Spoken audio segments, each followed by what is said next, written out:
Hello, I'm Llewellyn King, the host of White House Chronicle. Today we have a very special edition of the program which deals with foreign policy, but a very particular aspect of foreign policy, America's attitude towards China.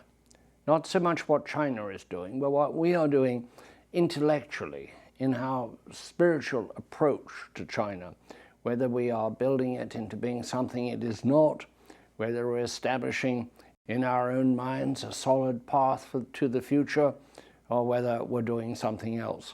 My guest for this discussion, for this exploration, is Amitai Etzioni, a very distinguished professor of sociology who teaches now at the George Washington University, but who used to be a professor at Columbia and at Harvard, and who was educated at Berkeley in California.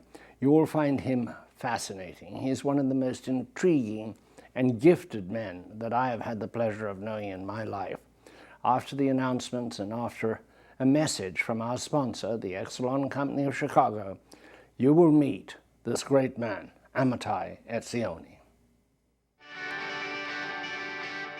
Many have spoken out on the need to transition to a clean energy future. At Exelon, we are acting. By 2020, we are committed to reducing, offsetting, or displacing more than 15 million metric tons of greenhouse gas emissions annually through greening our operations, helping our customers and communities reduce their emissions, and offering more low-carbon electricity in the marketplace. At Exelon, we are taking action and we are seeing results. White House Chronicle is produced in collaboration with WHUT, Howard University Television.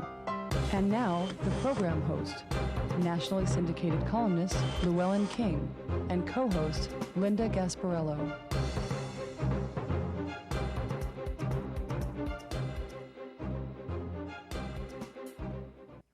I promised to introduce you to the extraordinary professor, Amitai Etzioni, and here he is. Welcome to the broadcast, Professor.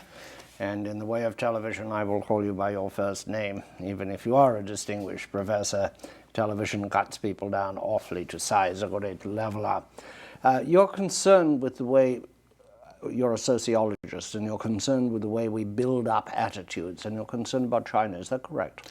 All right, and I really must first say, I really appreciate this opportunity to kind of sound an alarm, in a sense, to my fellow citizens that we are again rushing to make a foreign power into an enemy way before it's necessary. I deliberately put it that way because I'm not arguing that I can foretell the future, that China could never turn into an adversary. But it's vastly premature to decide that that's our next war and start, in effect, to prepare for war. The last thing President Obama announced was he was pivoting from the Near East to the Far East by sending Marines to Australia, but not to defend it from New Zealand, I assume.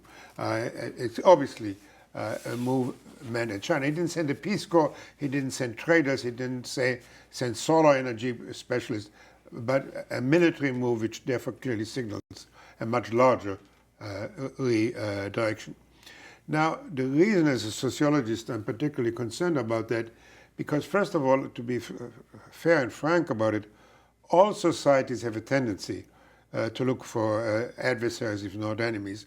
There are many benefits, in the bad sense of the term, for society to have an enemy. It kind of allows you to demand unity, to suppress dissent, to demand people to make sacrifices against that outsider. It's also very easy to blame the outsider for whatever is wrong with us, rather than look at ourselves and correct ourselves. And then we have the defense industry, which wouldn't mind at all, I'm sure, to build more airplanes and ships for this future war. So that's the reason I'm here, and that's the reason I appreciate the opportunity. And what I'd like to do is take some of the specific things we are told about China to show that at this stage there's no reason for alarm. All right, but let's, we've seen this extraordinary journey from China, from the euphoria we felt here, the opening by Nixon to China, to a country out of the Middle Ages. I mean, a primitive country with an awful lot of people using manual labor, picks and shovels to do construction work, to, in no time at all, as it seems, in a very short period of years, to being an economic superpower, to being number 2, the second largest economy in the world. This reasonably, I think we've gone, wouldn't you say, from euphoria to suspicion? That's really where the story must start, with this notion that they become an economic superpower. The way that's usually measured is by the size of the economy. And when people use that figure, as they use all the time, and when they make projections how the Chinese economy will keep growing at this enormous rate while we are kind of sluggish and therefore overtake us, what they disregard is that China has 4 times more people than the United States. That means there are 4 times more people to feed, to house, to take care of. Now you could say... I think we have a graphic which shows that. There we are. What the really relevant figure is the income per capita, which is less than 1/10 of the United States, and even by the year 2050 will not catch up anywhere near the American income per person. Why is that relevant? Now, in a really severe totalitarian society like North Korea, it could disregard these people, starve them, and put all its resources into the military. We have some information on the screen which is derived from the World Bank, which illustrates your point. Right. Now, this is happening, though. You cannot buy a piece of clothing in the United States that wasn't made in China, practically. I'm so proud of this jacket. It was made in Haiti. Mm-hmm. It wasn't made in China. It sort of looks as though they've taken us over, in a sense, and this creates anxiety. Also the great sense that our jobs have gone to China. Mm-hmm. First of all, the economists tell us that this increase in trade benefits everybody. So we're getting cheaper jackets than we would be otherwise. But I actually agree that to the degree that we are opening ourselves up to China, we must be much more insistent that they will open up to their markets and their control of currency and the many, many limitations they put on investment in China. For instance, just to use one statistics, if I'll ask you, well, you know most everything, but if I ask my fellow citizens, how many foreign films China allows to be imported a year from the whole world, and the answer is 20. And how many does it steal? Well, that's another issue. But that doesn't mean the solution to these issues to go to war. And so we put our economic house in order, if we would not be so dependent on China financing our debt, our deficits, by buying our treasuries, we could be much more insistent on China either opening up as much as we do for them, or we would retaliate. The reason we're so reluctant to face up to all those economic pressures we face from China is because we're so dependent on them due to our own failings. But people look at the economy as just one consideration. Let's take another one. The argument that they are aggressively pushing to expand their sovereignty by demanding that most of the South China Sea become part of their exclusive economic zone. There are 3 areas in dispute, I think, in the South China Sea. But particularly the dispute is off Vietnam, off those islands, and off the Philippines over fishing. But underneath all that is a concern about oil around the perimeter of the South China Sea. And there is a tendency, one perceives, of the Chinese, because it's called the South China Sea, to think that it is their territorial property and that everything that happens in it all the way up to the other countries there is theirs. And they've been pretty relentless in that demand. They haven't been very accommodating. They haven't sat down and said, this is yours, that's ours. It's been a relentless demand for the shoreline of the South China Sea, and that is very disturbing to those countries. I've heard this talked about a great deal when I've been in Asia. Their designs on the South China Sea. There is a tendency, as you know, in Asia to name waterways after countries, the Indian Ocean, the Straits of Malaya, and then those countries tend to think they own those waterways. Well, South China Sea is a fair test of the issue I'm putting before us. If indeed they are pushing it aggressively and relentlessly and are going to use their military might, their new power, to capture the South China Sea, including the pieces which many people consider maybe belong to Malaysia or Philippines or Vietnam, then indeed I would sound the alarm and say, we cannot stand by and allow any nation to go and push everybody around and capture their land and so on and so on. But this is my judgment, not what's happening, at least not yet. There have been some territorial disputes settled. What happened is they did what every American lawyer does when they go to court. They make some extraordinary claims verbally, speaking, making claims. They say that's ours.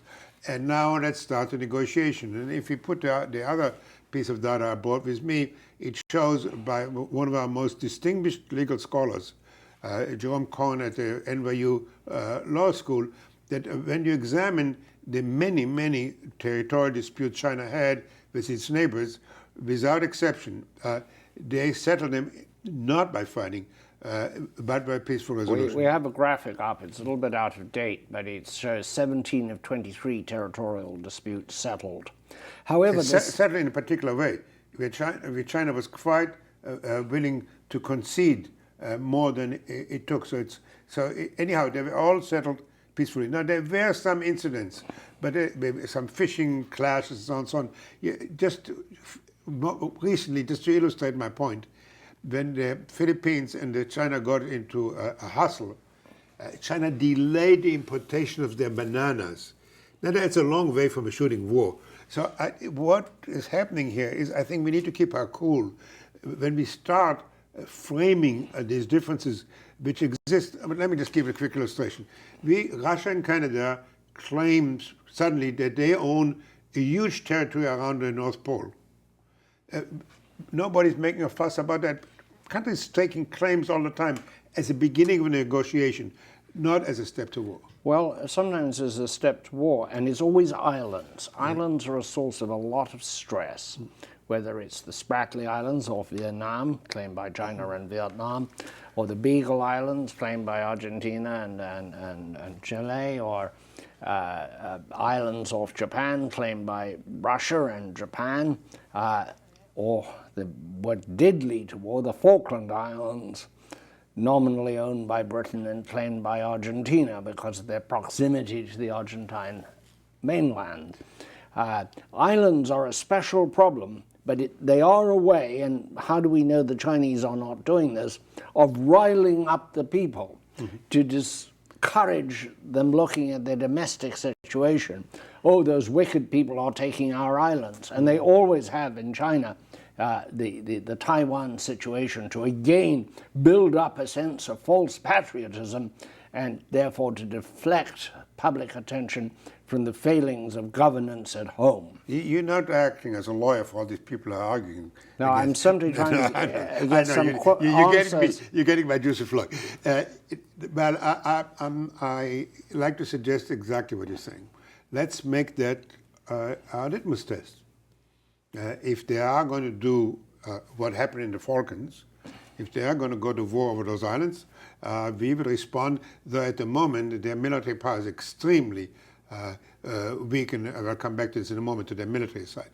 But I'm willing to make the test case, and I predict that they will settle the differences in a peaceful manner and divide this difference the way we often settle disputes. Now, there is an issue here that deserves additional attention.